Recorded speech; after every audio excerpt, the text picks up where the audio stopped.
Hello, welcome to Not for Exam, and I am your host Sujit, and we are going to discuss rolling on an inclined plane. Let's take a look at the given figure of a uniform rigid body of mass m and having circular cross section of radius r and radius of gyration about center of mass x is k, placed on an inclined plane of angle of inclination theta. For sufficient friction, there will be no slipping of contact point and there will be pure rolling.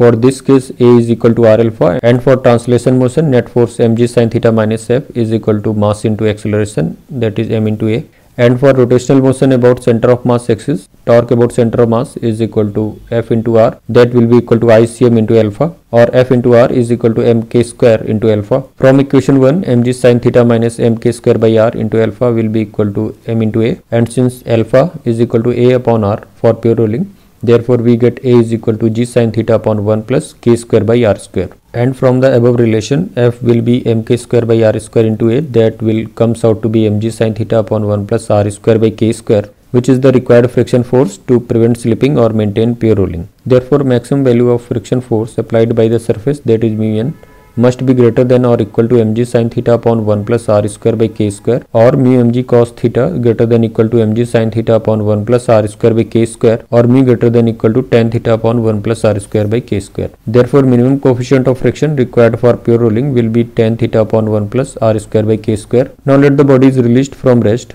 Acceleration and minimum coefficient of friction depends on radius of gyration k. We can see from the above relation that hk is larger, then A will be smaller, and so time to cover same distance will be more and velocity will be less after covering this distance, and required minimum coefficient of friction mu minimum will be more comparatively, as we can compare for the following bodies that radius of gyration of solid sphere k is less than radius of gyration of k of disk, is less than radius of gyration of k of hollow sphere, is less than radius of gyration of k of ring. Therefore, time to fall down a particular distance for a solid sphere, that is t of solid sphere, less than t of disk, and that is less than t of hollow sphere, and that is less than t of ring. If we sum up the above discussion, then we can understand that for pure rolling on a fixed inclined plane, contact point will be at rest with respect to surface, that is there will be no relative motion of contact points. Therefore, static friction will act, and static friction do not work, therefore mechanical energy will be conserved, and total kinetic energy gain on falling down height h will be equal to mgh.